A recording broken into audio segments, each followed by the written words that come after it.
Welcome to the 12th reading of my memoir, The Innocence of Guilt. Tell me about when you were a little girl, Mummy. Early in 1950, our family took a day trip on the Queen of the Channel to Calais, France. After a train ride to Clacton-on-Sea, we strolled up the gangplank to join a throng of eager travellers. We sailed within sighting distance of the shores of Calais, everyone up on the deck pointing an exciting moment, and then turned around and sailed back. So much fun, such a festive mood. David and I toured the engine room, visited the captain on the bridge, and hopped and skipped the length and breadth of the upper and lower decks. A floating world on the open sea. Nothing but miles and miles of water, and the constant presence of seagulls following in the ship's wake to feed on food scraps tossed overboard.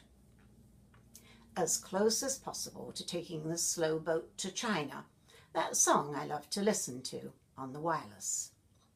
My mother was also in her element that day and hoped my father would want to do something similar again. He had not sailed before, whereas I discovered later she had been quite the traveller before the war, on land, sea and air. Unfortunately, my father wasn't smitten by the same sense of adventure. I was ignorant then of how mismatched my parents were. I knew that my mother loved ballroom dancing, and my father did not. She often said how much she missed it, how she wished she could get out on a dance floor again. There were many more differences between them, however, that would surface over the years and gnaw away at their marriage. A union, I learnt, that formed because of war. At best, a shot in the dark. A shot that, not surprisingly, missed the target. The history of the losses and thwarted dreams of my mother were unknown to me at such a young age. I'd only been given little glimpses into her childhood. Being still a child myself, they sufficed. "Tell me about when you were a little girl, Mummy," I pleaded, settling down on the mat beside her chair by the fire. The only time she sat down for any length of time was to mend, darn, or knit. Mostly, I wanted to hear stories about her parents, her childhood home, her toys, her friends, and her school. So she told me of little Edna May Coe, born in the year 1912, on February the 25th, 7 weeks before the sinking of the gigantic ocean liner, the Titanic, a tragedy she identified strongly with when older, possibly because of her love of ships in general and the sinking of another ship that took away somebody precious to her, a story I would have to wait a few more years to hear. She grew up in Colchester as the only child of Harry and Alice in a large detached corner house called Stansted House, 44 Winnock Road. By the standards of the day, they led an affluent life. Her father, a mechanical engineer. They owned a car. And she remembered them getting all dressed up to drive to the theatre, her mother wearing glamorous dresses and elaborate hats decorated with bird feathers. One day, my mother said she picked all the feathers off one of the hats because she thought they looked silly. "What did your mummy say when she found out what you'd done?" I asked. "Oh, she was cross with me, all right. She loved those hats of hers," she said with a frown on her face, then laughed as if it was the funniest thing ever, and I laughed with her. She remembered as a small girl having her hair put into ringlets for photograph sessions at a studio. It took forever to curl her hair, she said, and all she wanted was to run outside and play, but her mother insisted that she sit still until every ringlet was in place. She looked so pretty in the photos. Her father, whom she adored, bought her expensive toys, one of which was the German doll she passed on to me. She claimed to have always disliked it. I thought that so odd. Yvonne was beautiful.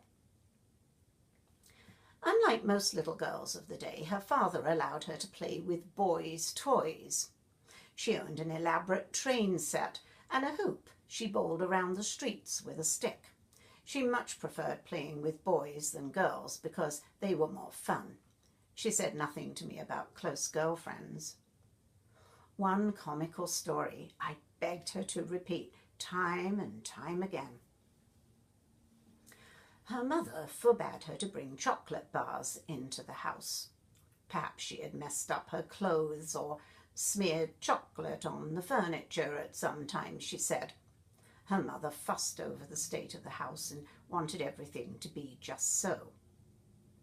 One hot summer's day, a friend gave her some chocolate, and she hadn't finished eating it before her father called her indoors. Not wanting to throw it away, she stuffed it up one of the legs of her knickers and went inside the house. She stood in the large front hallway and faced her father, who wanted to know what she'd been doing with the boys.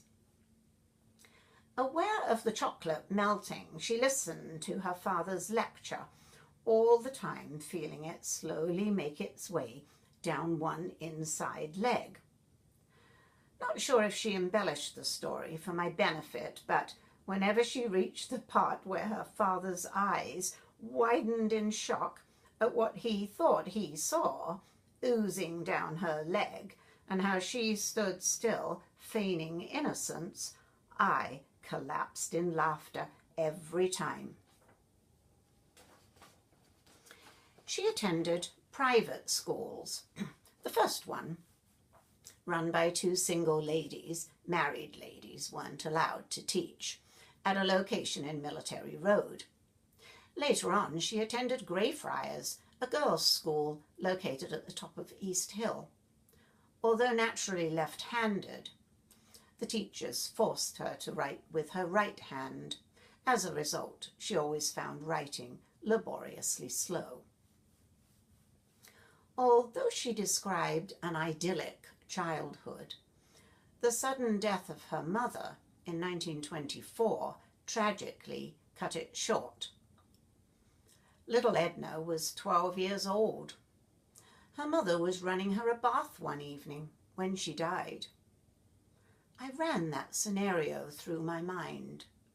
Your mother about to give you a bath, and suddenly she isn't there anymore. Not to bathe you, not to hold you, not to dress you, not to feed you, or shout at you when you'd done something wrong. How could that happen? Mummies don't just die, do they? She didn't say that she missed her mother, only, I had to make the best of it, dear. There was nothing else to do. However, a sadness crept into her voice as she said those words.